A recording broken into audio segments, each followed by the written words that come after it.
Bonjour à toutes et à tous de nous avoir rejoints pour ce premier électroforum, la sécurité en priorité, électroforum du 1er juin de Volta. La sécurité nous semble primordiale en cette période difficile.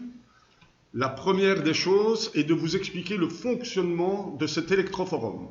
Vous avez à la caméra, à l'écran, un mode plein écran qui va vous permettre d'assister plus confortablement à cet électroforum, mais vous avez également sur votre droite la possibilité, lorsque vous travaillez en écran plus petit, de pouvoir répondre aux sondages que nous allons lancer et également aux sessions de questions-réponses. Très important, nous réalisons cet électroforum avec un décalage horaire de 30 secondes. Ces 30 secondes vont vous permettre d'écrire vos réponses, mais nous répondrons à toutes vos questions après cet électroforum. Important, nous allons lancer pour le premier essai la première question. De quel secteur venez-vous? Du monde de l'entreprise, du monde de l'enseignement ou autre secteur? Alors, important, pour ce, vous aurez dans quelques instants la question qui s'affiche, je vous le rappelle, sur votre gauche. La présentation de Volta. Volta organise cet électroforum. Mais qui est Volta? Important, Volta est une organisation paritaire au service des entreprises du secteur de l'électrotechnique. Nous sommes gérés de manière paritaire, c'est-à-dire par les fédérations patronales et les organisations syndicales, et dirigés par Peter Klaas. Important également, nous nous occupons de plus de 5000 entreprises. Ces 5000 entreprises occupent plus de 38 000 travailleurs. Ignacio, je pense que tu peux démarrer la présentation. Merci Ignacio. Okay. Tu ne donnes pas le résultat du sondage encore? Non, il n'est pas encore apparu. Il n'est pas encore apparu, donc tu me feras signe lorsque le sondage aura reçu toutes les réponses. Donc bonjour, et je m'appelle Ignacio Molina, je suis conseiller en technologie chez Volta, et donc nous allons parler effectivement aujourd'hui de sécurité. Alors, au niveau du contenu de cette présentation, nous allons commencer par un peu de législation. C'est rébarbatif, je sais, mais nous devons malheureusement passer par là.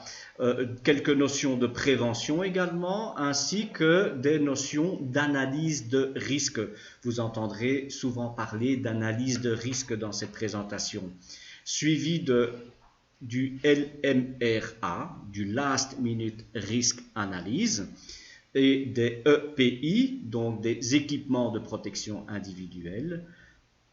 Ensuite, nous parlerons des codifications BA4 et BA5, des 8 règles d'or de l'électricien, des travaux en hauteur, et nous vous montrerons quelques liens qui vous seront bien utiles. Donc, commençons par un peu de législation. D'abord, une information intéressante pour ceux qui ne le savent pas, le code du bien-être au travail est téléchargeable gratuitement sur le site du SPF ETCS, Emploi, Travail et Concertation Sociale. Et donc, Rudy, si tu veux bien envoyer le lien Internet, donc vous pouvez télécharger ce code du bien-être, c'est gratuit. Donc il suffit, nous vous enverrons donc les liens utiles après notre webinaire, et donc vous pourrez directement accéder au code du bien-être au travail. Et si on parcourt cette page, si on descend, donc vous avez d'abord des tableaux de concordance parce que certains arrêtés royaux ont été modifiés en code. Et si tu descends un peu plus bas, Rudy, merci. Donc, qu'est-ce qu'on voit? On voit effectivement les différents titres. Donc, livre 1, livre 2, etc. Et donc, si nous cliquons par exemple sur le titre 2, eh bien, on voit effectivement que le livre premier, titre 2, se trouve en format PDF. Donc, vous pouvez télécharger ça gratuitement.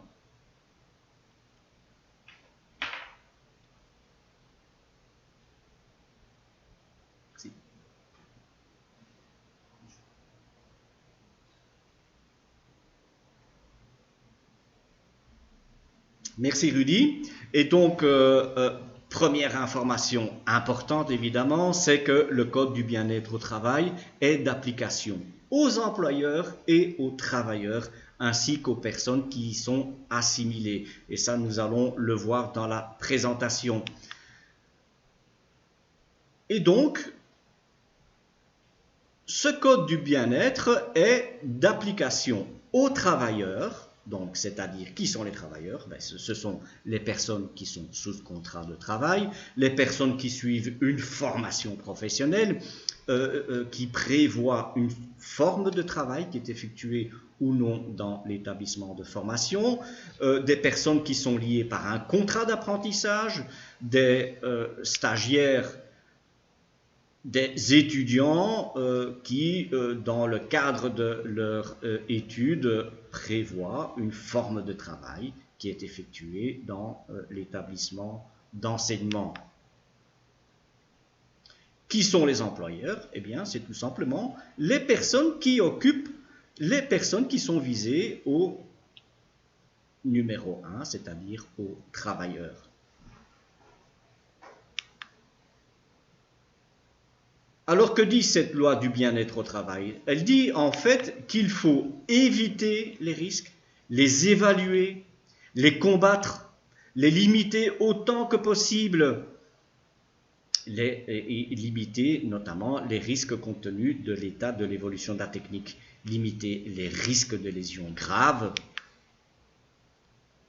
remplacer ce qui est dangereux par ce qui n'est pas dangereux ou moins dangereux, prendre des mesures de protection collective par priorité à des mesures individuelles, donner des informations aux travailleurs sur la nature de ces activités, les risques résiduels qui sont liés et les mesures visant à prévenir ou limiter ces dangers, et également de donner des instructions appropriées aux travailleurs.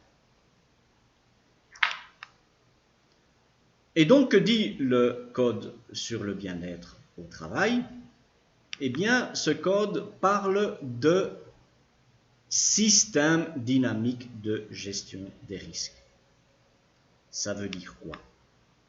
Eh bien, l'employeur développe dans son système dynamique de gestion des risques une stratégie relative à la réalisation d'une analyse des risques sur base de laquelle sont déterminées les mesures de prévention. Et donc, on voit ce petit graphique donc en forme de cercle qui résume très bien la planification des risques. D'abord planifier évidemment, mais ensuite identifier le risque, à les analyser qualitativement, mais aussi quantitativement, planifier les réponses et donc monitorer et contrôler les risques en question.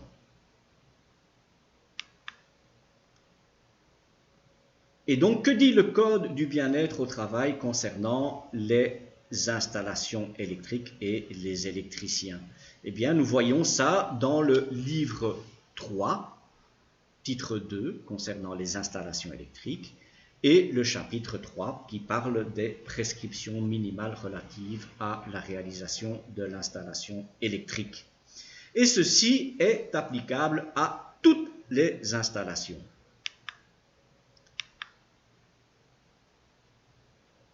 Et donc, le code du bien-être au travail stipule très bien que la réalisation de chaque installation électrique satisfait pour chaque risque à évaluer au moins aux dispositions du RJE. Information également importante, c'est que le RJE, hyper important évidemment pour les électriciens, est téléchargeable gratuitement sur le site du SPF, pas ETCS cette fois-ci, mais économie. Donc, si vous allez sur le site du SPF économie, vous tapez RJE et vous verrez, comme ce que je vous ai montré tout à l'heure pour le code du bien-être au travail, que celui-ci est disponible. C'est pas ce lien-là, non? Non. Non, non plus, il n'y a rien à montrer. Donc en fait, vous pouvez... Non, c'est pas ça. Il n'y a rien à montrer, Rudy. Merci. Donc vous pouvez télécharger le RJE sous format PDF sur le site du SPF Économie. Nous vous enverrons également le lien après cette présentation. Et donc, je commence avec un premier sondage technique, donc, dont la question est la suivante. Le courant devient dangereux à partir d'une valeur, et on parle ici de courant alternatif, de A, 25 mA, B, 100 mA, C, 250 mA. Donc voilà, n'oubliez pas de quitter le mode plein écran et d'utiliser la partie droite de votre écran qui est prévue à cet effet. Donc voilà, en attendant vos réponses, nous allons vous envoyer un petit film du secteur électrotechnique. On apprend tous les jours, on ne fait jamais la même chose, on évolue, on ne se retrouve pas après 3-5 ans d'études à chercher un travail. Et voilà, ça c'est passionnant.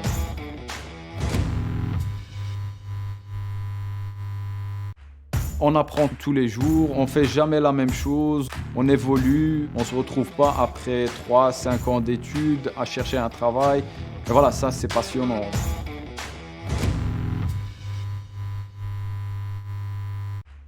On apprend tous les jours, on ne fait jamais la même chose, on évolue, on ne se retrouve pas après 3-5 ans d'études à chercher un travail. Et voilà, ça c'est passionnant.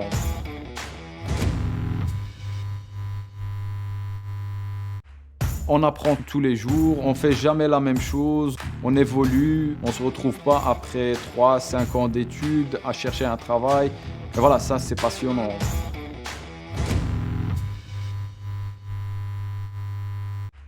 On apprend tous les jours, on ne fait jamais la même chose, on évolue, on ne se retrouve pas après 3-5 ans d'études à chercher un travail. Et voilà, ça c'est passionnant. Donc voilà, nous avons les réponses du sondage et 40% parmi vous ont répondu entreprise, 50% viennent de l'enseignement et autres 10%. Merci d'avoir répondu au sondage. Donc, le sondage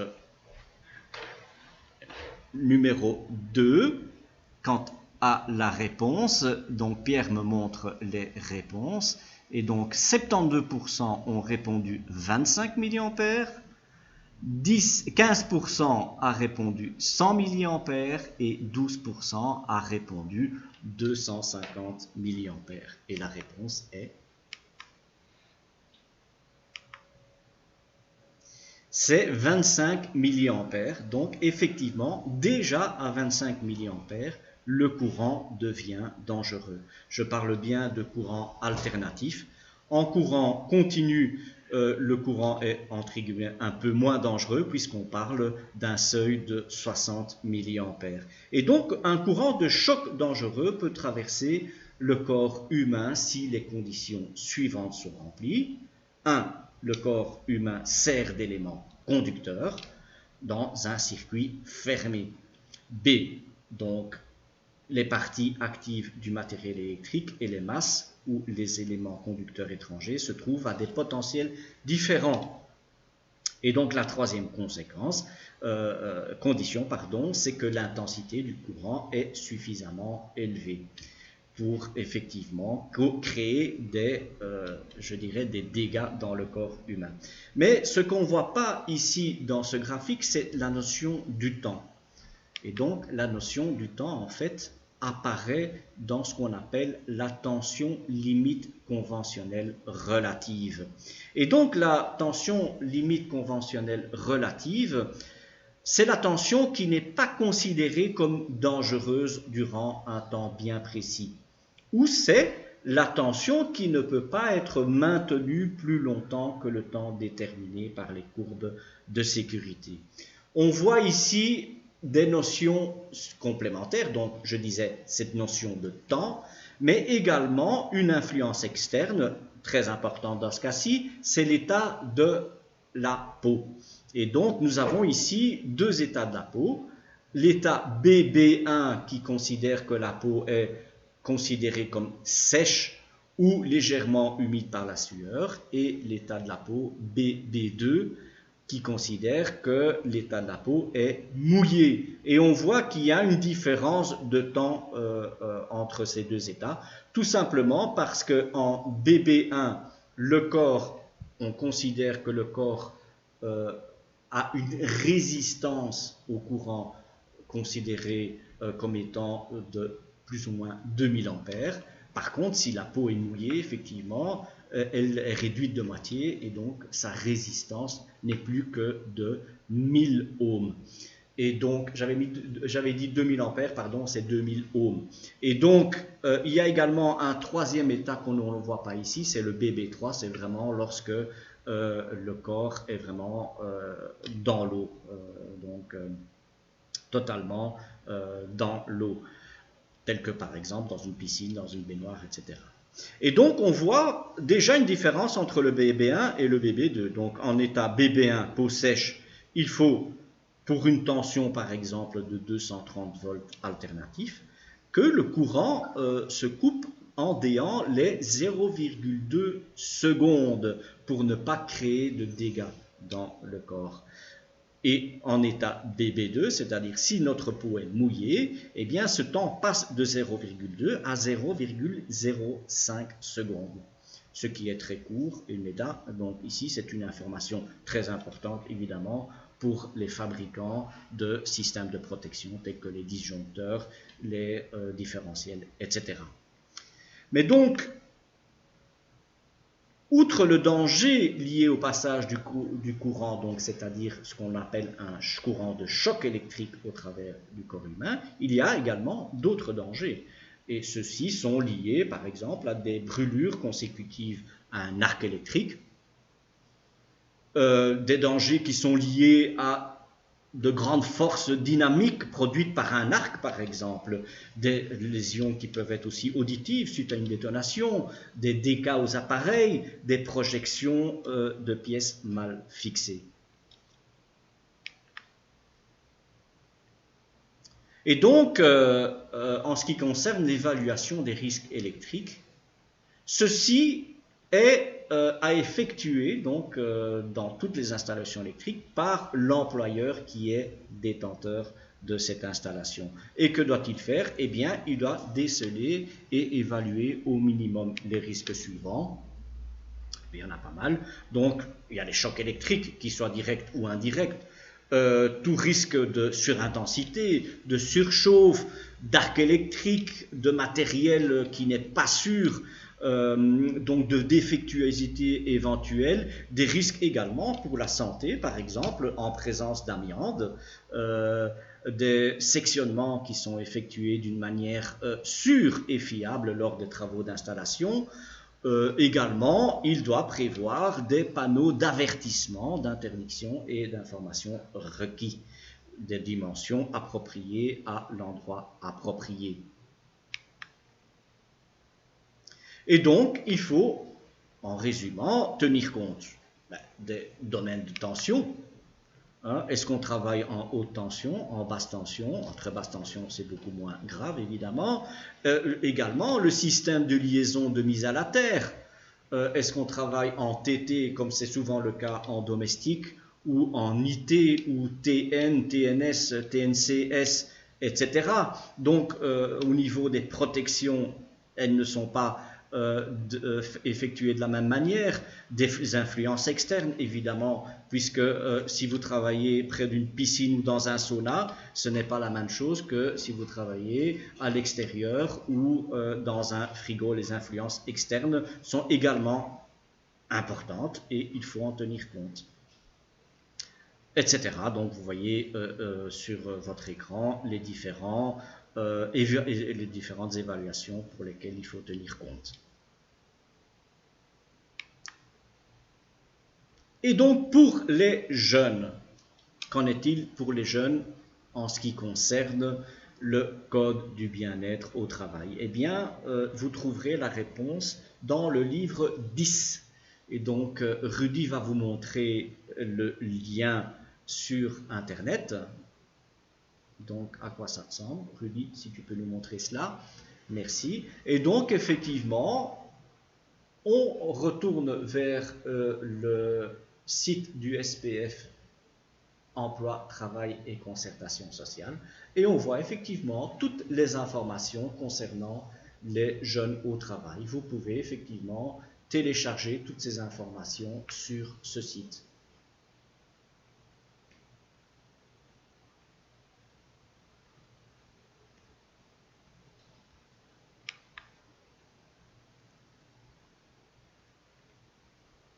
Merci Rudy.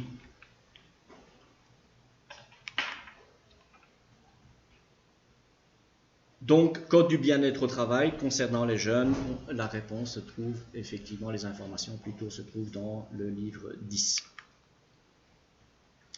Et que dit-il? En fait, qu'est-ce qu'un jeune au travail d'abord? Eh bien, il s'agit de toute personne de 15 à 18 ans qui n'est plus soumise à l'obligation scolaire à temps plein et qui est occupée en vertu d'un contrat de travail ou qui exécute des prestations de travail sous l'autorité d'une autre personne. Ou bien cette même personne, mais sous contrat d'apprentissage ou dans le cadre d'un parcours de formation. Qu'est-ce qu'on entend par parcours de formation? C'est un parcours qui se compose en fait d'une formation théorique ou formation générale dans un établissement de formation et qui est complété par une formation pratique chez un employeur.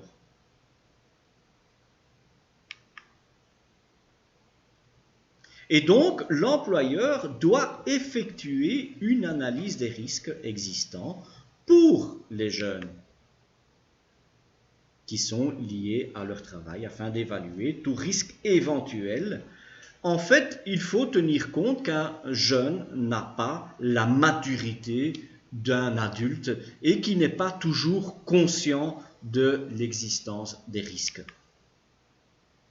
L'employeur est tenu de prendre des mesures de prévention nécessaires pour la protection de la santé et de la sécurité des jeunes au travail. Et lorsqu'un risque a été révélé, l'employeur doit tout mettre en œuvre pour donc que ces mesures soient appropriées à la situation du jeune.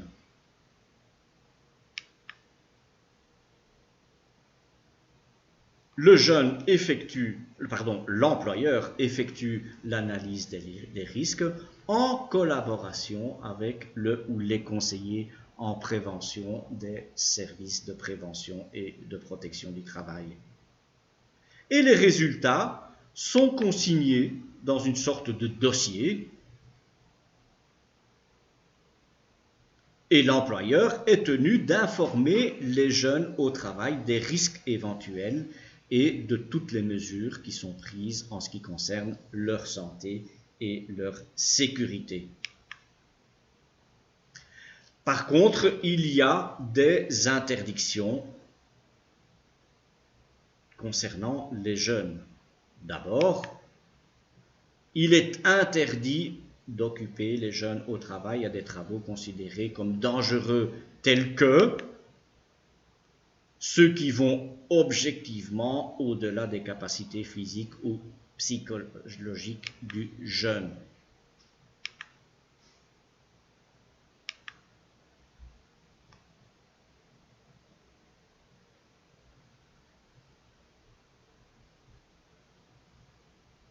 Par contre, il y a des dérogations possibles. Lesquelles sont-elles? Eh bien, pour les jeunes travailleurs de la catégorie A, vous avez certainement oublié de quoi il s'agit. En fait, la catégorie A désigne toute personne de 15 à 18 ans qui exécute donc des prestations de travail sous l'autorité d'une personne. Et en fait, Ces dérogations, ces personnes doivent être au moins âgées de 16 ans. L'employeur doit veiller à ce que ces personnes aient reçu une formation spécifique et adéquate, en fonction du secteur bien sûr, dans lequel l'activité est exécutée.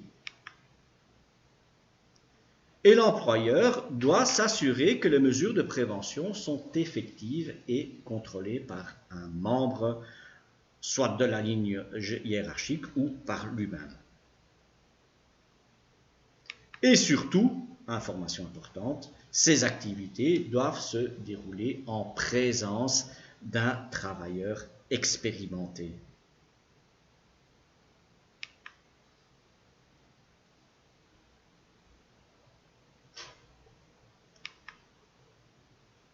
En ce qui concerne les jeunes visés dans les catégories B et C, donc il s'agit pour rappel de tout jeune qui est occupé en vertu d'un contrat d'apprentissage ou qui effectue un travail en vertu d'un contrat conclu dans le cadre d'un parcours de formation. Donc les activités dangereuses ou la présence à des endroits dangereux sont alors indispensables à la formation professionnelle du jeune. L'employeur doit s'assurer de l'efficacité des mesures de prévention et du contrôle des mesures de prévention. Et les activités doivent aussi se dérouler en présence d'un travailleur expérimenté.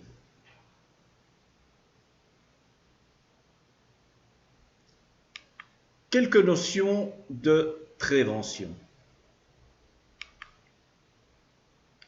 Savoir évaluer les risques, réaliser des procédures, rédiger plutôt des procédures écrites, utiliser correctement l'outillage en favorisant l'outillage, donc EPC, l'équipement de protection collectif, et si pas possible, alors utiliser bien entendu le EPI qui est l'équipement de protection individuelle. Il doit également veiller à une signalisation adéquate et remédier sans délai aux défauts présentant un danger immédiat.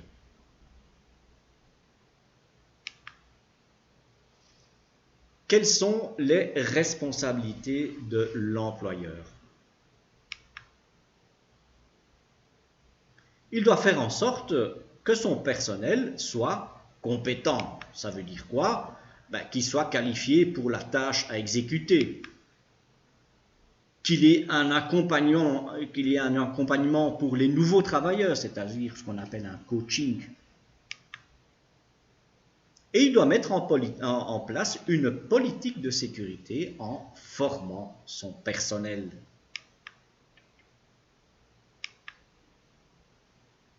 Formation spécifique supplémentaire en matière des risques au niveau de ces installations, effectivement, propres à l'activité de l'entreprise. Et les procédures, mettre en place des procédures de travail avec des mesures préventives et des EPI, donc des équipements de protection individuelle, etc. Par contre, le travailleur a également des responsabilités. Le travailleur doit également veiller à sa propre sécurité et à celle de toute autre personne qui se tient à proximité.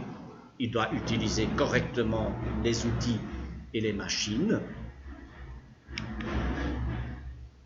Il doit utiliser et entretenir correctement les EPC et les EPI, donc les équipements de protection qui sont mis à sa disposition. Et il doit évidemment les employer selon les instructions et les procédures. Il doit signaler un risque d'accident grave. Il doit aussi, évidemment, coopérer avec son employeur. Et il ne peut certainement pas Par exemple, mettre au service des dispositifs de sécurité. Par exemple, tout simplement démonter le capot de protection d'une machine-outil, voire ponter un interrupteur différentiel ou disjoncteur. Formellement interdit, évidemment. Quelques notions d'analyse des risques.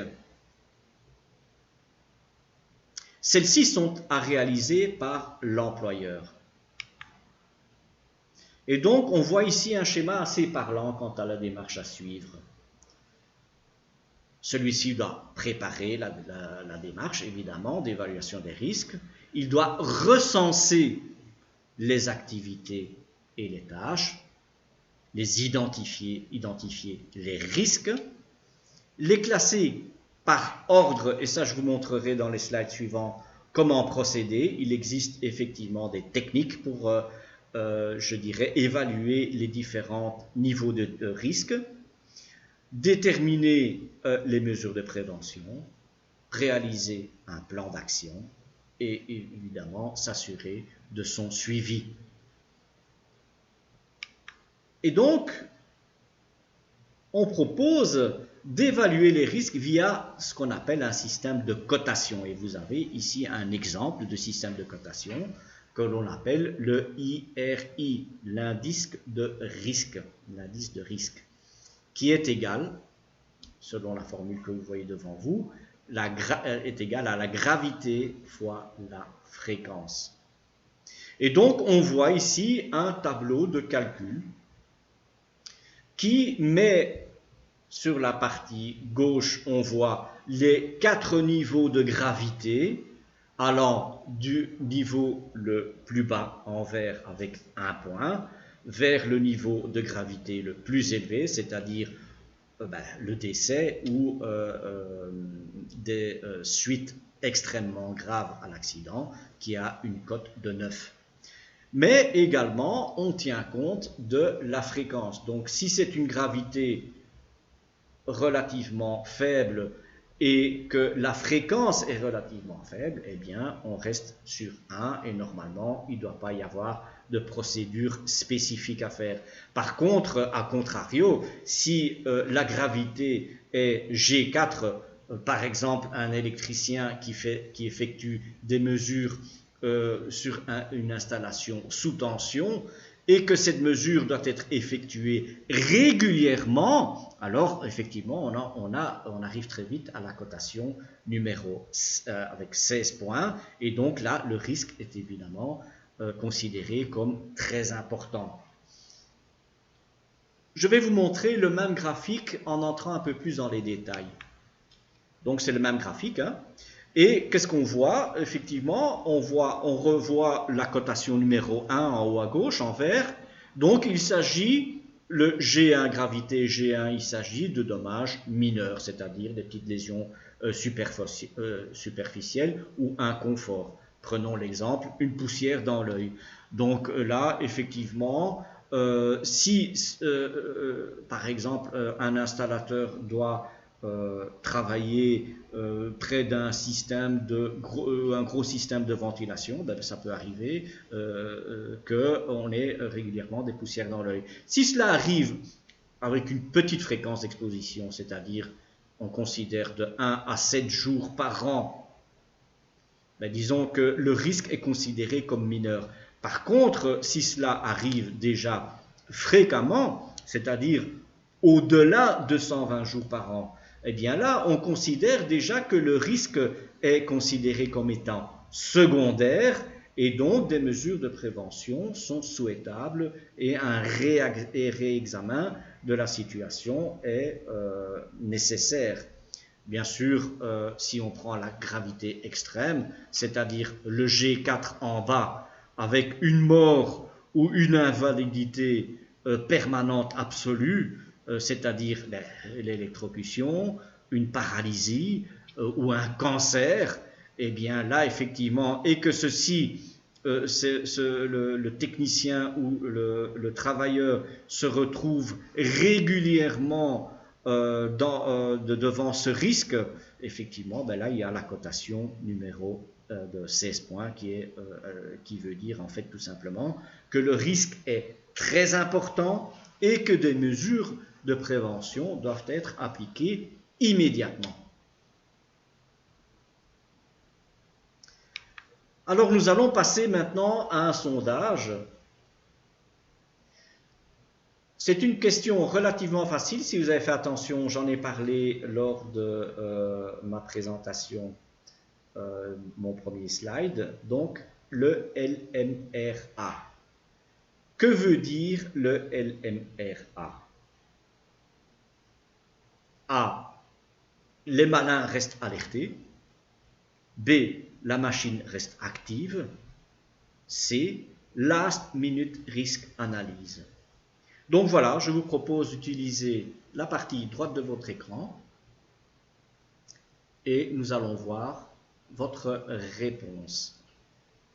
Donc n'oubliez pas d'élargir, mais de rétrécir votre écran afin de visualiser le sondage. Et en attendant, nous allons envoyer un deuxième petit film du secteur. Le boulot il est vraiment varié parce que même si ça reste toujours le même principe, s'il y a des problèmes, voilà, c'est mon boulot aussi de trouver la solution. Le boulot il est vraiment varié parce que même si ça reste toujours le même principe, s'il y a des problèmes, voilà, c'est mon boulot aussi de trouver la solution. Le boulot il est vraiment varié parce que même si ça reste toujours le même principe, s'il y a des problèmes, voilà, c'est mon boulot aussi de trouver la solution. Le boulot il est vraiment varié parce que même si ça reste toujours le même principe, s'il y a des problèmes, voilà, c'est mon boulot aussi de trouver la solution. Le boulot il est vraiment varié parce que même si ça reste toujours le même principe, s'il y a des problèmes, voilà, c'est mon boulot aussi de trouver la solution. Le boulot il est vraiment varié parce que même si ça reste toujours le même principe, s'il y a des problèmes, voilà, c'est mon boulot aussi de trouver la solution. Le boulot il est vraiment varié parce que même si ça reste toujours le même principe, s'il y a des problèmes, voilà, c'est bon.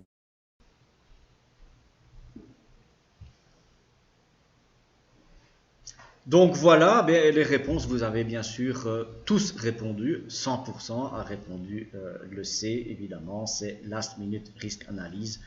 Les malins restent alertés, c'était évidemment une boutade. Donc bravo pour vos réponses. Alors, il existe également une autre méthode de calcul des risques qui s'appelle la méthode Fine et Kinney. La formule, vous voyez, elle est un peu plus complexe, hein, donc elle tient compte de plusieurs paramètres, de 3 paramètres, hein, qui sont la gravité, la probabilité et l'exposition.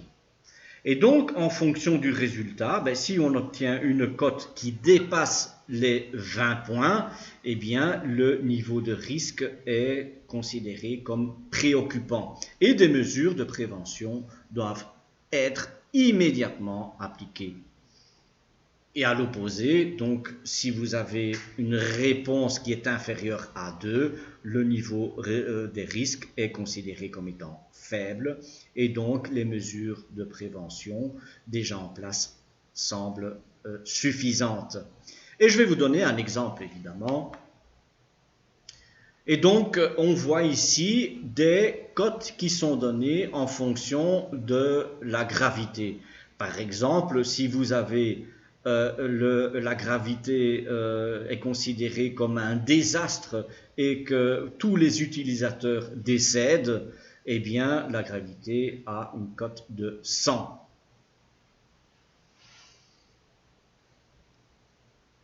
Par contre, effectivement, on peut avoir une cote de 100, désastre mort de tous les utilisateurs, mais si la probabilité, par exemple, est de 0,2, c'est-à-dire que c'est pratiquement impossible parce qu'on a fait tout ce qui était nécessaire, on a pris toutes les mesures nécessaires pour que ça n'arrive pas, donc on est à 0,2, et que l'exposition est vraiment très rare. On est à 0,5. Eh bien, quand on multiplie 100 par 0,2 par 0,5, on arrive à une cote de 10. Donc, 10, ça veut dire quoi? Eh bien, ça veut dire que le niveau de risque est quand même à surveiller. Hein? Non, il est important, évidemment, oui, 10, c'est important, et de mesures de prévention s'imposent en privilégiant la protection collective. Par contre, un autre exemple, si la gravité à l'autre extrême est à une cote de 1, c'est-à-dire qu'elle est significative, et que des premiers secours sont quand même exigés, et qu'au niveau de la fréquence ou de la probabilité, on est à 10, qu'on doit s'y attendre, et c'est que c'est presque certain, et que la permanence est également, l'exposition est permanente, eh bien, on arrive à 1 fois 10 fois 10, on arrive à une cote de 100. Et là, effectivement, même si la gravité est considérée comme significative, eh bien, le niveau des risques est préoccupant. Et donc, des mesures de prévention doivent être appliquées immédiatement.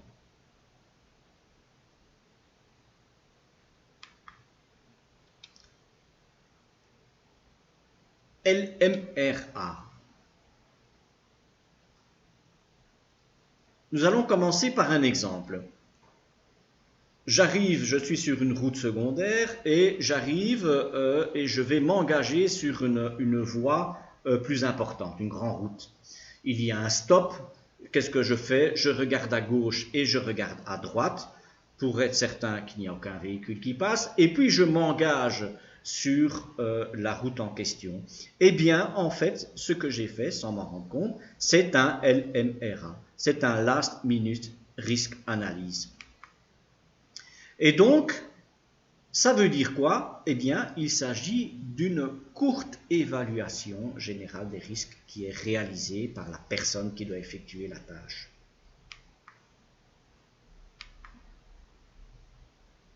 Et cette évaluation ne doit pas durer plus d'une minute. Donc c'est en fait un procédé mental et qui doit être un automatisme. Ça doit venir automatiquement. Et donc elle fonctionne de manière proactive et effectuée avant le début de tout nouveau travail, de toute nouvelle tâche, après une interruption de travail, lors d'un engagement ou un changement des conditions de travail, et également dans le cadre des travaux de routine. Et donc, quelles sont les questions que nous devons nous poser? D'abord, est-ce que ma mission est claire? Est-ce que j'ai bien compris ma mission? Si c'est oui, est-ce que je dispose des équipements adaptés, c'est-à-dire les outils et les équipements de protection adéquats? Est-ce que je porte des EPI adaptés? Est-ce que le lieu de travail est connu et sécurisé ou protégé? Si la réponse est oui à toutes ces questions, alors effectivement, on peut commencer et reprendre le travail. Par contre, si une des réponses à ces questions est non, il suffit d'une réponse non, eh bien on ne commence pas le travail. Et on se concerte avec son dirigeant sur le lieu de travail et on lui demande de prendre des mesures nécessaires.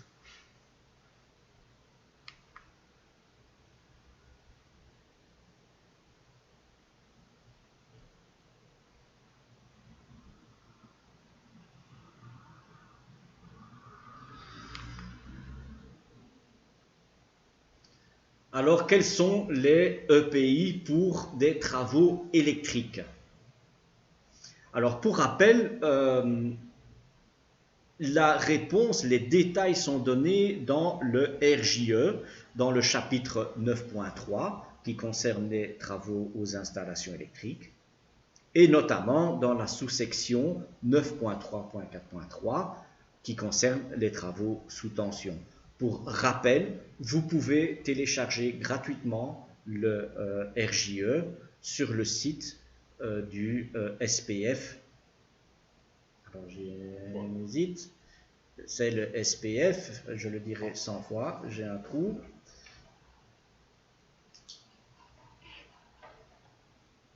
Emploi, travail. Non, c'est pas emploi, travail et concertation sociale. J'ai un petit trou, donc voilà. On vous donnera de toute façon le lien en question. L'SPF économie.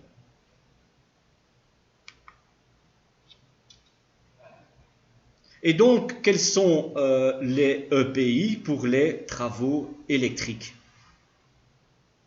Eh bien, pour tout dommage corporel, il s'agit de casques, des lunettes, des chaussures de sécurité montantes ou des chaussures de sécurité basse. Pour tout risque de courant de choc, effectivement, les gants isolants ou les chaussures de sécurité isolantes et les tapis isolants. Et pour tout risque d'arc électrique, les EPI sont l'écran facial, protège-nuque, les vêtements inifuges et des gants en cuir.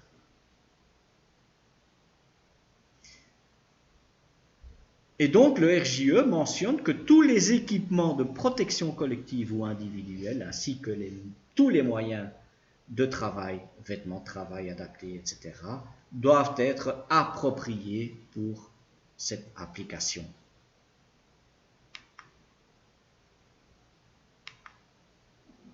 Et donc on voit ici les détails de casque, écran facial, couvre-nuque.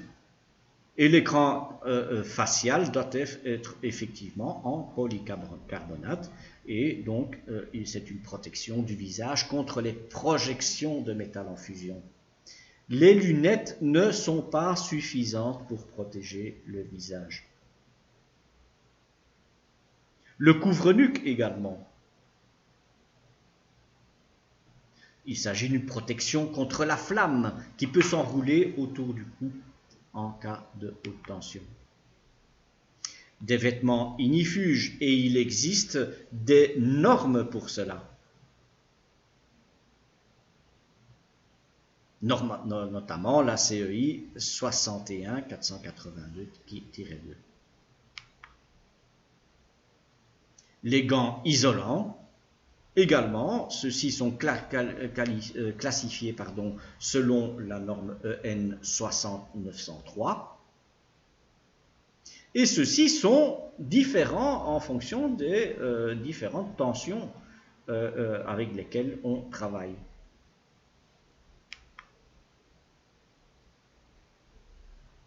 Des gants en cuir pour la protection contre la température élevée de la flamme générée par l'arc éventuel. Des chaussures de sécurité, elles doivent être hautes pour travailler dans une fouille et elles peuvent être basses pour travailler sur un sol plat. Et le tapis isolant. Alors, au niveau de la philosophie de la sécurité, on dit toujours qu'il faut essayer d'utiliser 2 équipements de protection en série. Par exemple, des gants isolants avec un tapis isolant.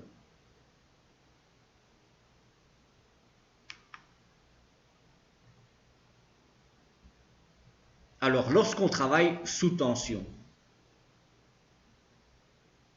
on voit bien l'exemple à ne pas suivre, évidemment, lunettes de soleil, fermeture en éclair en métal, tout simplement parce que le métal est conducteur et en cas de décharge, les dégâts peuvent être très très importants. Manches courtes aussi, une montre évidemment, une montre peut également servir de conducteur. Un short, en cas d'éclat, évidemment, il faut protéger les jambes et il faut évidemment des bottes isolantes.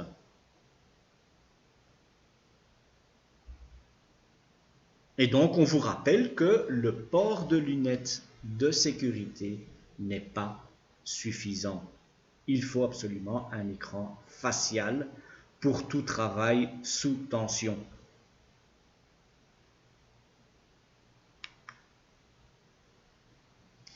Et donc, on voit les résultats ici de ce qui se passe lorsqu'on a des équipements de protection individuelle.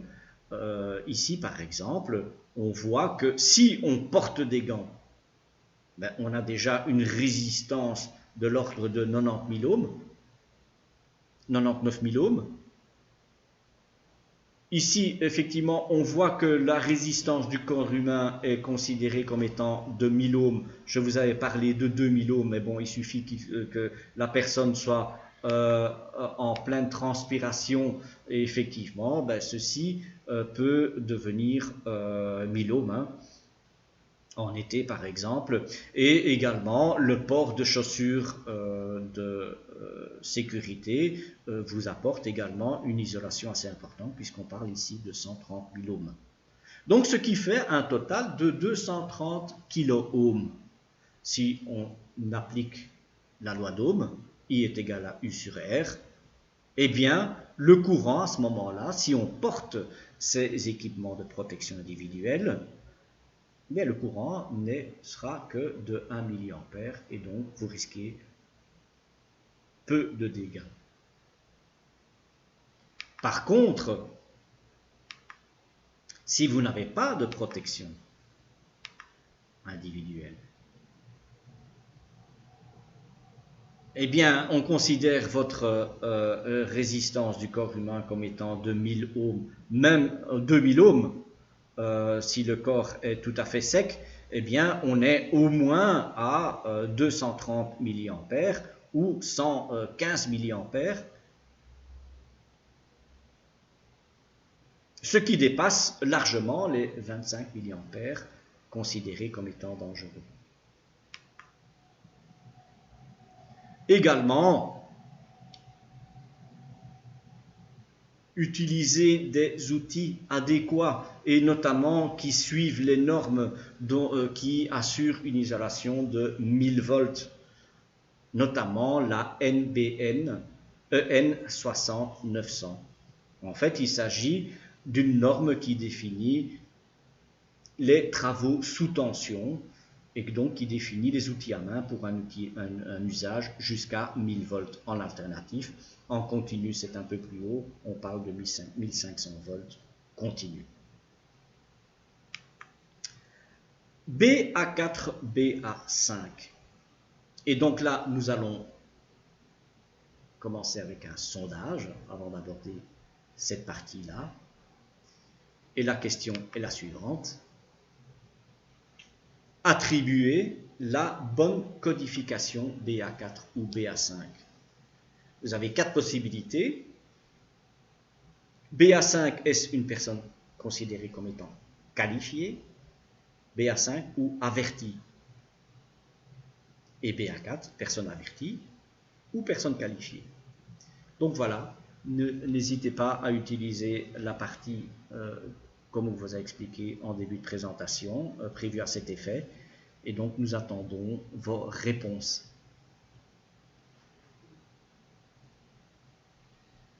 J'ai choisi un job dans l'électrotechnique parce que j'adore voir des machines tomber en panne et pouvoir les réparer, c'est magnifique, quoi. C'est toujours un métier qui me passionne encore actuellement et je me lève le matin avec le sourire et les pieds qui sortent tout seuls du lit, quoi.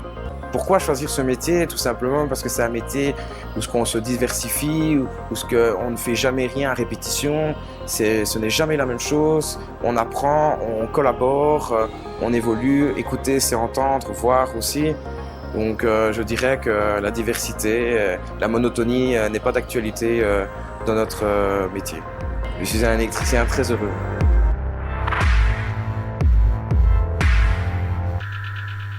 J'ai choisi un job dans l'électrotechnique parce que depuis tout petit, j'adore voir des machines tomber en panne et pouvoir les réparer, c'est magnifique, quoi. C'est toujours un métier qui me passionne encore actuellement et je me lève le matin avec le sourire et les pieds qui sortent tout seuls du lit, quoi.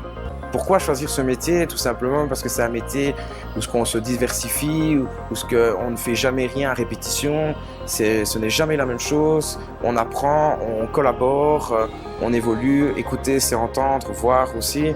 Donc je dirais que la diversité, la monotonie n'est pas d'actualité dans notre métier. Je suis un électricien très heureux.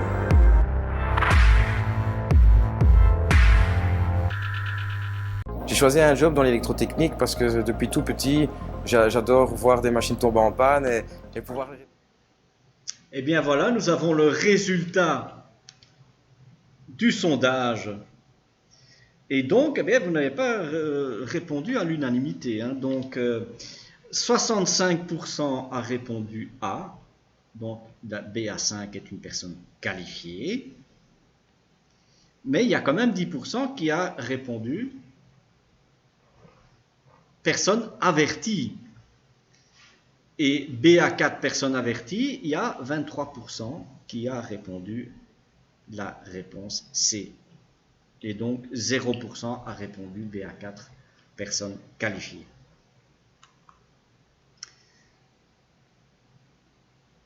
Donc, pour rappel, la compétence des personnes qui est codifiée BA4 ou BA5, celle-ci est attribuée par l'employeur à ses travailleurs.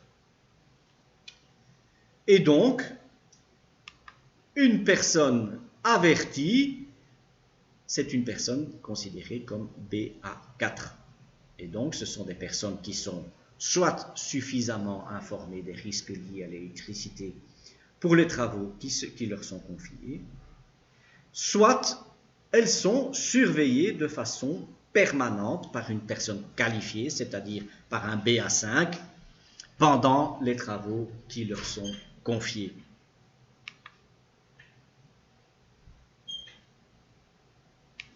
Et un BA5, c'est une personne qui, par sa connaissance acquise par une formation ou par son expérience, peut évaluer elle-même les risques liés aux travaux à exécuter et les mesures à prendre pour éliminer ou limiter au maximum les risques spécifiques y afférents.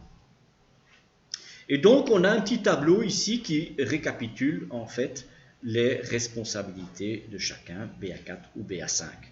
Donc, en résumé, le BA4 exécute les procédures, et si la procédure ne peut pas être suivie, elle doit arrêter les opérations et elle doit demander l'assistance d'un BA5. Et donc, pour un BA5, celui-ci réalise les analyses de risques en établissant les procédures. C'est lui qui établit les procédures. Et en ce qui concerne les analyses de risques, c'est également lui qui assiste un BA4 en cas d'échec de la procédure.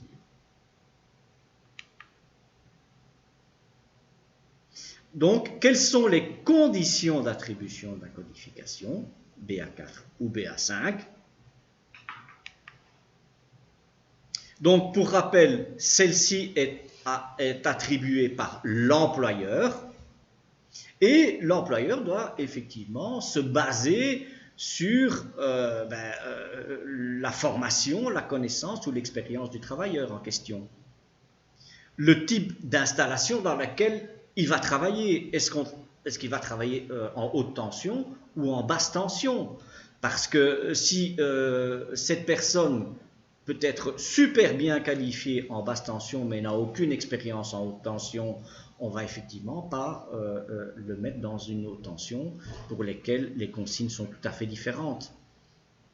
Également, le schéma de liaison à la terre.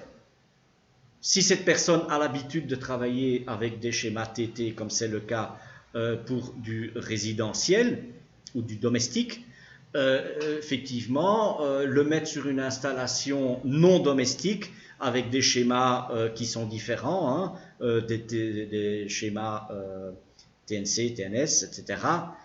Là, effectivement, ça va poser quelques problèmes. Également, si le matériel à utiliser, si vous travaillez dans des installations ATEX, hein, donc avec atmosphère explosive, eh bien, effectivement, il faut une formation adéquate, etc. Et donc, les activités également. Est-ce qu'il va travailler sous tension ou hors tension? Quel est le type de manœuvre? S'il doit faire des manœuvres sous tension, eh bien, automatiquement, ça doit être un BA5.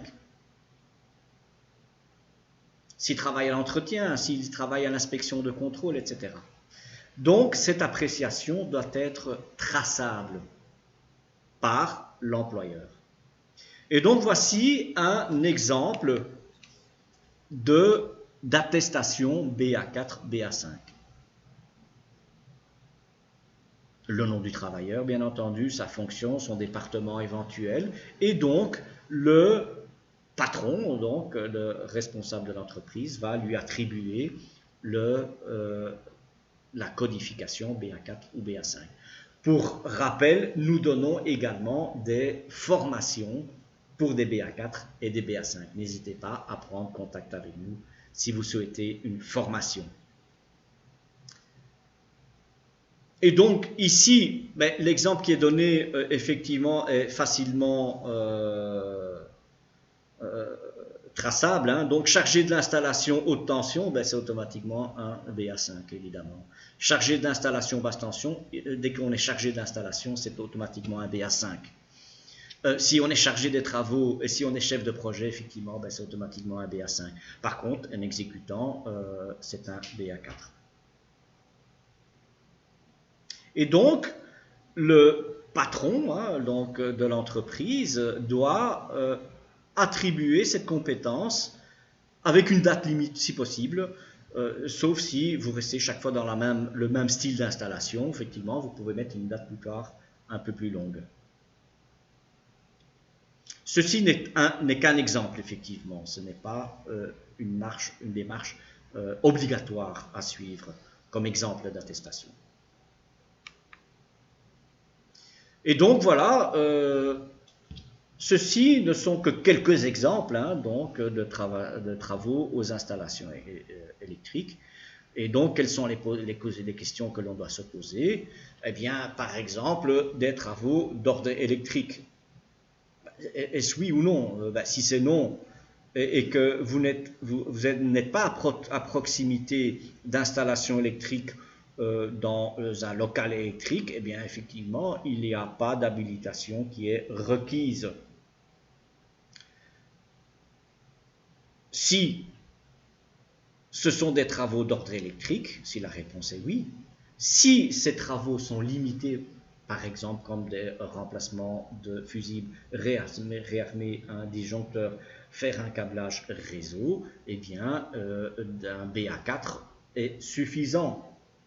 Par contre, s'il s'agit d'électriciens pour l'entretien, le dépannage, la modification, une extension, donc qui peut travailler sous tension, évidemment, certainement un chargé de travaux et un chargé d'installation, eh bien automatiquement, cette personne doit être un BA5.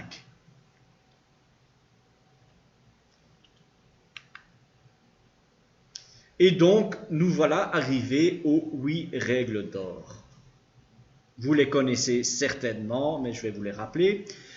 Pour rappel, les 8 règles d'or se trouvent effectivement également dans le RJE, notamment dans la sous-section 9.3.4.2 qui concerne les travaux hors tension. Et donc, ce n'est pas présenté de cette manière-ci. Ce n'est pas numéroté, donc il n'y a pas une numérotation de 1 à 10, on vous les énumère les uns après les autres, et on vous en fait on n'en énumère que 7. Pourquoi? Parce que la mise sous tension, la 8e, et je vais la passer, donc la 8e qui concerne la mise sous tension, en fait celle-ci est détaillée également dans le RJE, mais dans la partie I qui concerne la remise sous tension, parce qu'il y a quand même toute une série de démarches à suivre. Et donc prenons la première, préparation des travaux. Donc il faut se poser les questions suivantes. Sur quelle installation doit-on travailler? Ce qui est évident. Et évidemment, avoir les schémas sous les yeux. Quelles sont les mesures à prendre pour garantir la sécurité? Et ceci est donné par l'analyse des risques. Est-ce qu'on travaille sur une installation ATEX? Est-ce qu'on travaille sur une installation très basse tension? Là, je prends 2 extrêmes. les mesures à prendre pour garantir la sécurité sont évidemment tout à fait différentes. Comment séparer l'installation? Quels sont les moyens pour séparer l'installation?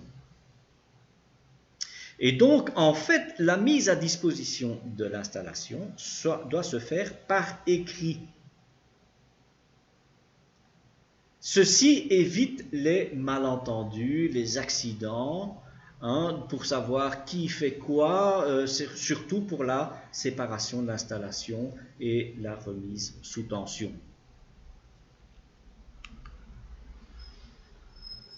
Donc, il faut séparer, le point 2 c'est séparer, par un interrupteur sectionneur général ou éventuellement un dispositif de protection qui est conçu pour assurer la protection.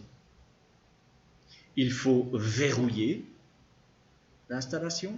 Il existe toute une série d'outillages qui permettent de verrouiller les installations pour éviter évidemment que quelqu'un vienne remettre la tension. Contrôler l'absence de tension avec les outils adéquats.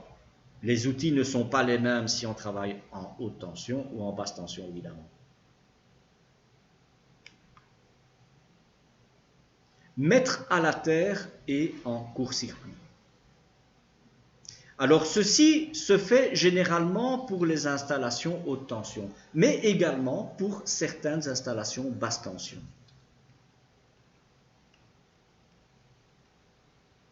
Ceci est mentionné dans le RJE, évidemment.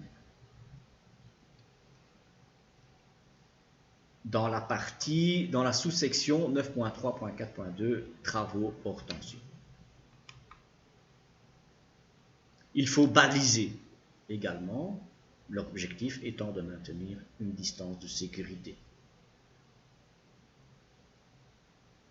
Et lorsque les travaux sont terminés, il faut libérer l'installation. Et ceci doit se faire via le chargé d'installation vers le chargé des travaux. Et toutes les personnes qui ne sont plus indispensables et qui se trouvent aux alentours de l'installation doivent quitter la zone de travail dans ce cas-là. Et donc, comme je disais, la remise sous tension demande quand même toute une série de procédures à suivre.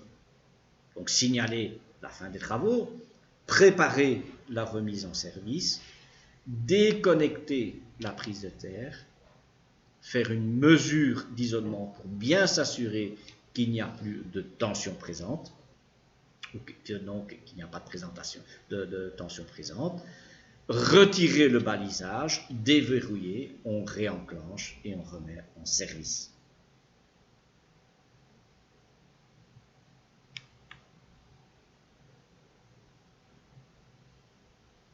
Et donc nous arrivons maintenant à la partie travaux en hauteur. Et donc nous allons vous faire un petit peu travailler et vous demander en ce qui concerne le travail en hauteur. Le travail en hauteur désigne une situation de travail se situant à une hauteur supérieure à, réponse A, 1 mètre, réponse B, 1,50 m, ou C, c'est l'analyse des risques qui va déterminer la hauteur et les mesures de prévention qui vont suivre. Donc voilà, je vous invite à répondre au sondage. Et en attendant vos réponses, nous allons vous réenvoyer un film.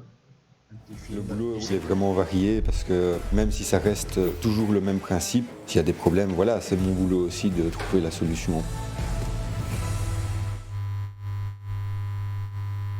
Le boulot est vraiment varié parce que même si ça reste toujours le même principe, s'il y a des problèmes, voilà, c'est mon boulot aussi de trouver la solution. Le boulot est vraiment varié parce que même si ça reste toujours le même principe, s'il y a des problèmes, voilà, c'est mon boulot aussi de trouver la solution. Le boulot il est vraiment varié parce que même si ça reste toujours le même principe, s'il y a des problèmes, voilà, c'est mon boulot aussi de trouver la solution. Le boulot il est vraiment varié parce que même si ça reste toujours le même principe, s'il y a des problèmes, voilà, c'est mon boulot aussi de trouver la solution. Le boulot il est vraiment varié parce que même si ça reste toujours le même principe, s'il y a des problèmes, voilà, c'est mon boulot aussi de trouver la solution. Le boulot il est vraiment varié parce que même si ça reste toujours le même principe, s'il y a des problèmes, voilà, c'est mon boulot aussi de trouver la solution. Le boulot il est vraiment varié parce que même si ça reste toujours le même principe, s'il y a des problèmes, voilà, c'est mon boulot aussi de trouver la solution. Le boulot il est vraiment varié parce que même si ça reste toujours le même principe, s'il y a des problèmes, voilà, c'est mon boulot aussi de trouver la solution. Le boulot il est vraiment varié parce que même si ça reste toujours le même principe, s'il y a des problèmes, voilà, c'est mon boulot aussi de trouver la solution.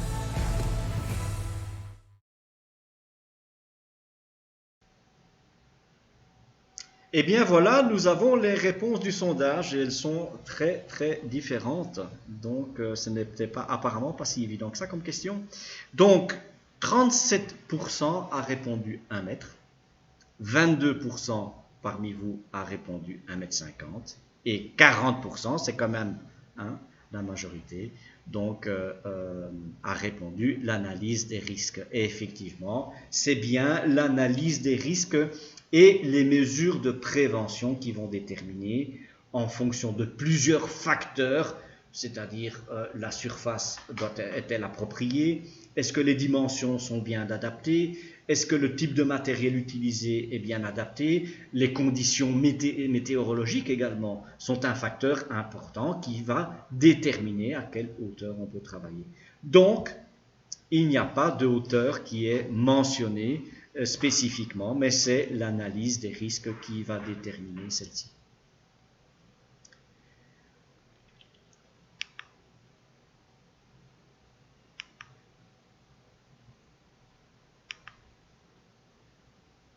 Et donc, quel est le champ d'application des principes et les principes généraux pour le travail en hauteur? Eh bien, celle-ci, le champ d'application, donc ceci s'applique aux employeurs et aux travailleurs ainsi qu'aux personnes qui y sont assimilées. L'analyse des risques et les mesures de prévention sont à réaliser par l'employeur, qui doit prendre les mesures matérielles et organisationnelles nécessaires.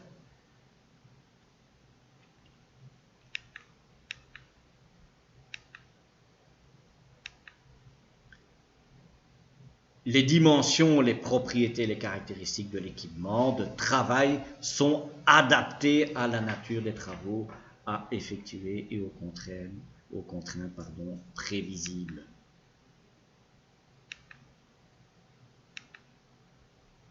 C'est un peu trop vite là.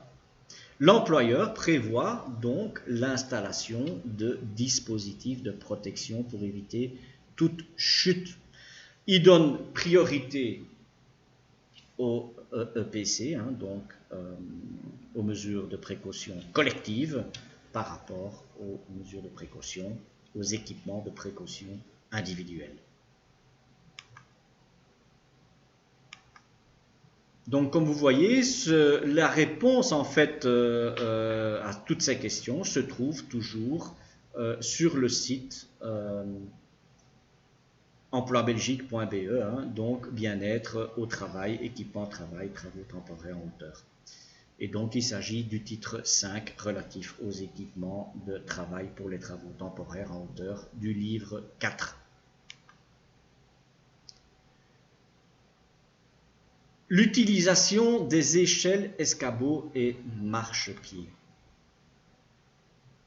Eh bien, l'employeur doit limiter l'utilisation des échelles quand c'est possible, d'escabeaux et de marchepieds comme poste de travail en hauteur au circonstances où l'utilisation d'autres équipements de travail plus sûrs ne se justifie pas. L'utilisation des échafaudages. L'employeur qui occupe des travailleurs qui sont amenés à travailler sur un échafaudage, veille à ce que ces travailleurs reçoivent une formation. Et donc, nous avons ici cet organigramme qui est très parlant finalement pour la protection contre la chute en hauteur. D'abord, que faut-il faire? Il faut d'abord privilégier le travail depuis le sol. Il existe toute une série d'outillages qui permettent de travailler depuis le sol. Si c'est techniquement impossible, eh bien, la deuxième solution est d'utiliser des équipements permanents, c'est-à-dire des escaliers, des passerelles, des plateformes de travail, des garde-corps, accrotaires, etc. Si ce n'est toujours pas possible, alors effectivement, on peut utiliser des équipements temporaires tels que des échafaudages, des PIR, pour rappel PIR veut dire plateforme individuelle roulante, des tours d'accès, des filets en sous-face, etc. Et vraiment, en dernier recours, l'utilisation de la protection individuelle, tels que des harnais ou des points d'ancrage, des systèmes d'arrêt des chutes, etc. Donc, ceci en dernier recours.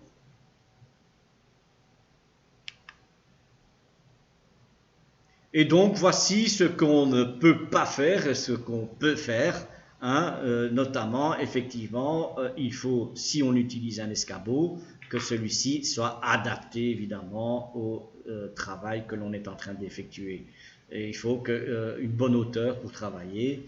Il ne faut pas commencer à s'étirer. Ceci est vraiment hyper dangereux. Pas de prise sur l'escabeau. Utiliser la barre supérieure comme une marche, certainement pas. Ne pas travailler en pantoufles. Travailler sur le côté.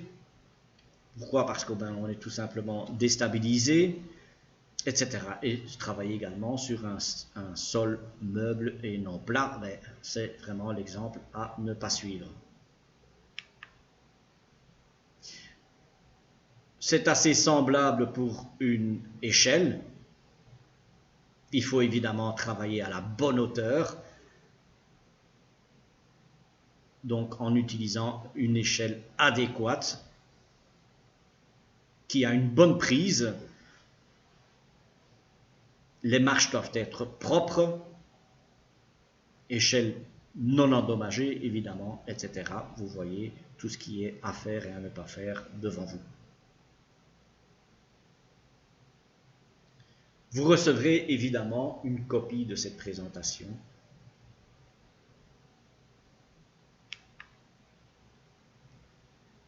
Et donc, nous arrivons tout doucement à la fin de cette présentation. Et en ce qui concerne, nous revenons donc aux jeunes et aux travaux en hauteur.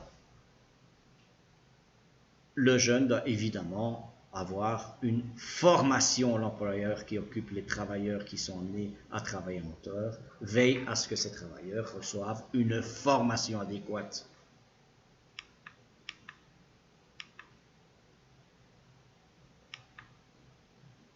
L'employeur qui réalise les travaux en hauteur doit désigner une personne dénommée personne compétente.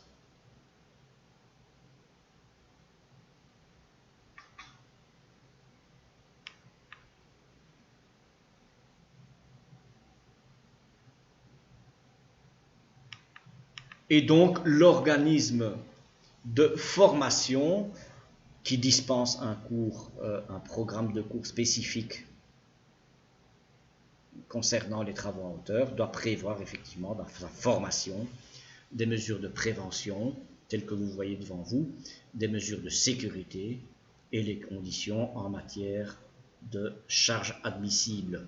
Pour rappel, nous donnons également de tels cours. Et donc, je vais terminer avec les liens utiles.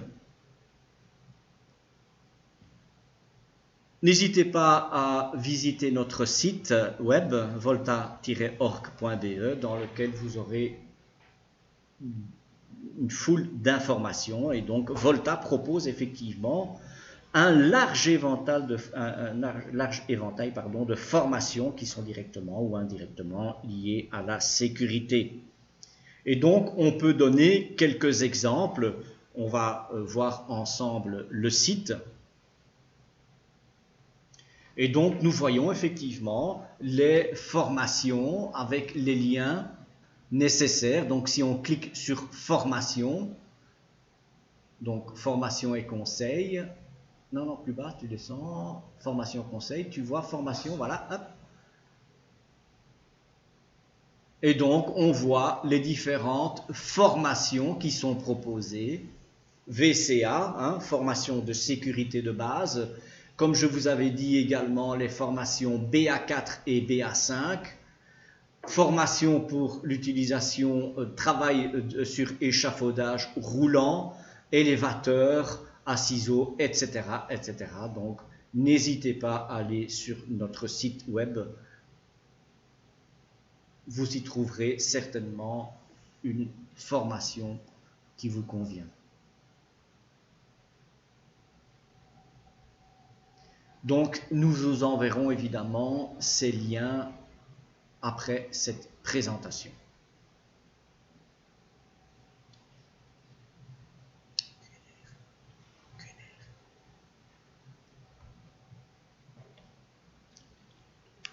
Donc, voilà. Voilà. Merci. Donc, questions et réponses. Alors, il faut voir si vous nous avez posé des questions. Donc, je te laisse la parole.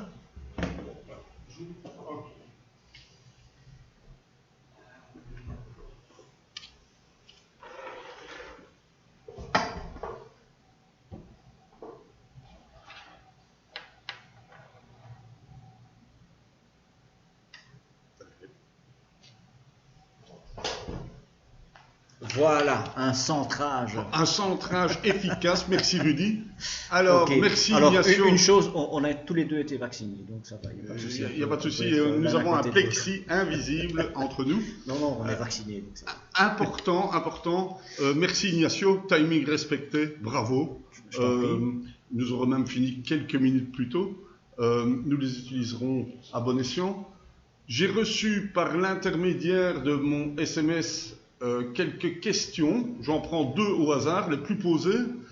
Important, Ignacio, un jeune de moins de 18 ans peut-il travailler sur un échafaudage? Alors, j'avais parlé effectivement de cela dans mon slide. Laisse-moi un petit moment. Pour les jeunes. Je rappelle que c'est une question qui nous est souvent posée en tant que conseiller, puisque en tant que conseiller régional aux côtés de mes collègues Salvatrice et Luc, nous voyageons dans le monde des entreprises, mais également auprès des enseignants pour les informer des nouveautés du secteur, et c'est une question qui nous est souvent posée. J'ai ici une partie... Je vais répondre à ta question, voilà, oui. J'ai trouvé. Donc, effectivement, s'il s'agit d'un jeune de moins de 18 ans, il faut qu'il ait de toute façon au minimum 16 ans. Il doit recevoir une formation adaptée et cette activité, donc ce travail, doit se faire toujours en présence d'un adulte expérimenté.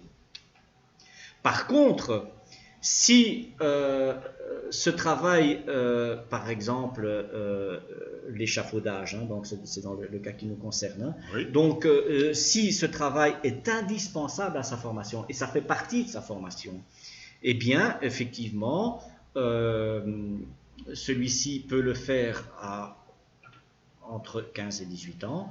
Et donc, par contre, des mesures de prévention doivent être adaptées, dû à son manque de maturité évidemment, et toujours en présence d'un adulte expérimenté. Merci Ignacio. Une deuxième question demandée régulièrement concernant les 8 règles d'or. La mise à la terre est-elle également obligatoire pour des installations à basse tension? Oui, c'est une question effectivement. Alors je vais essayer de voir ici dans le RJE pour vous répondre au mieux.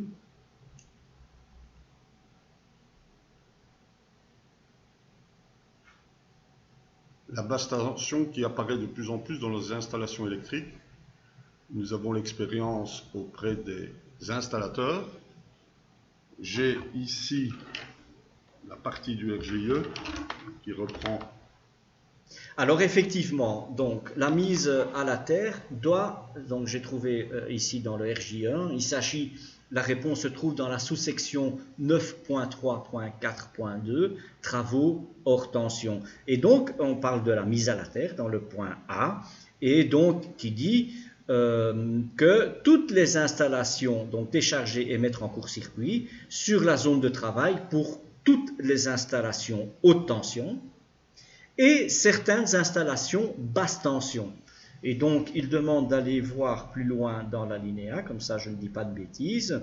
Et donc, l'obligation pour la mise à la terre et en court-circuit des installations basse tension dans le lieu de travail est seulement obligatoire s'il y a un risque de remise sous tension des installations.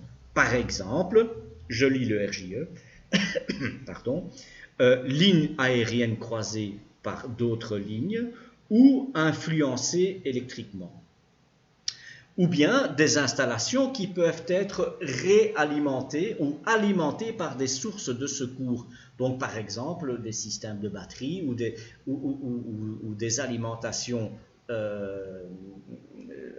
secondaires.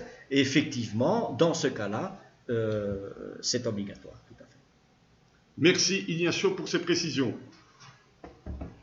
Il me reste à vous remercier pour cette participation interactive, beaucoup de réponses à notre sondage. Il est certain que nous reviendrons vers vous avec d'autres présentations. Je vous rassure, vous allez recevoir prochainement cette présentation, mais également les coordonnées d'Ignacio et les miennes, afin de poser vos questions auxquelles nous nous ferons un plaisir de vous répondre. Merci à tous, merci à toutes, à bientôt. Au revoir.